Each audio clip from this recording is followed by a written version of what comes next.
उन्हाळ्याची चाहूल लागताच ज्या फळांची आपण आतुरतेने वाट पाहतो त्याच टरबूज पिकाला निसर्गाने तडा दिलाय. लातूर जिल्ह्यात झालेल्या अवकाळी पाऊस आणि भीषण गारपिटीने फळबागायतदारांचे कंबरडे मोडले असून हातातोंडाशी आलेला घास हिरावून गेलाय.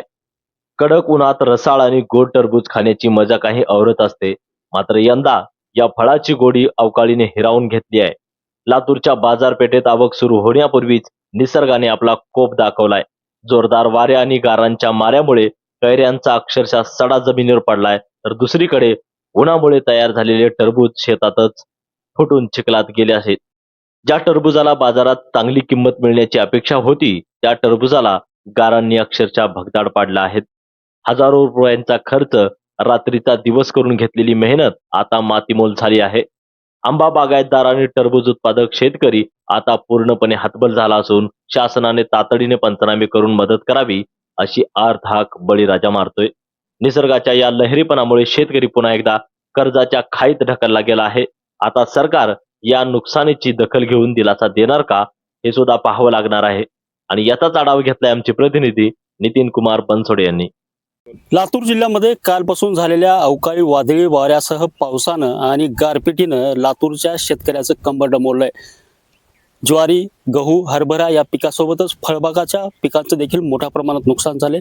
उन्हाळ्यामध्ये खरं पाहायला गेलं तर टरबूज या पिकाची मोठ्या प्रमाणात मागणी असते. मार्केटमध्ये टरबूज हे सगळ्यात मोठं फळ म्हणून ओळखलं जातं आणि या टरबुजाची आज अवस्था बघतोय आपण.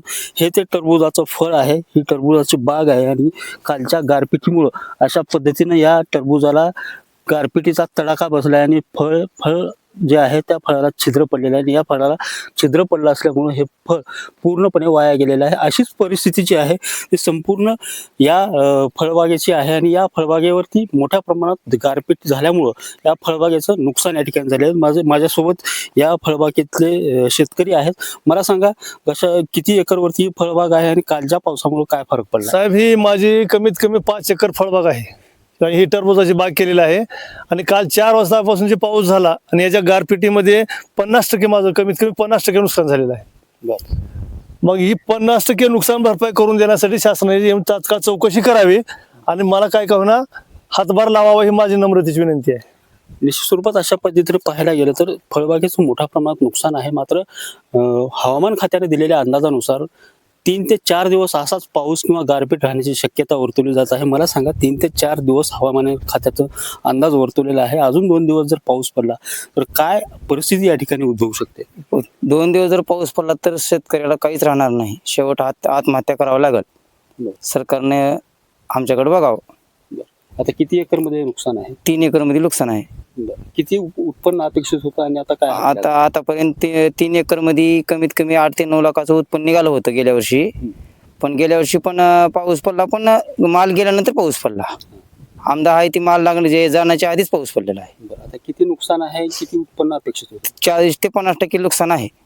अजून जर पाऊस पडला तर काहीच राहणार नाही. निश्चित स्वरूपात अजून हवामान खात्याचा अंदाज जो आहे 3 ते 4 दिवस पावसाचा आहे आणि जर 3 ते 4 दिवस सलग पाऊस किंवा गारपीट या भागात झाली तर या फळबागेचं पूर्णपणे नुकसान आहे आणि शेतकऱ्याच्या हाताला काही लागणार नाही. थोडक्यात सांगायला गेलं तर शेतकऱ्याच्या हातातोंडाशी आलेला घास जो आहे तो निसर्गानं हिरावून घेतलाय असं म्हणलं तर वावगं ठरणार नाही. नितीन बनसोडे, एकमत डिजिटल, लातूर.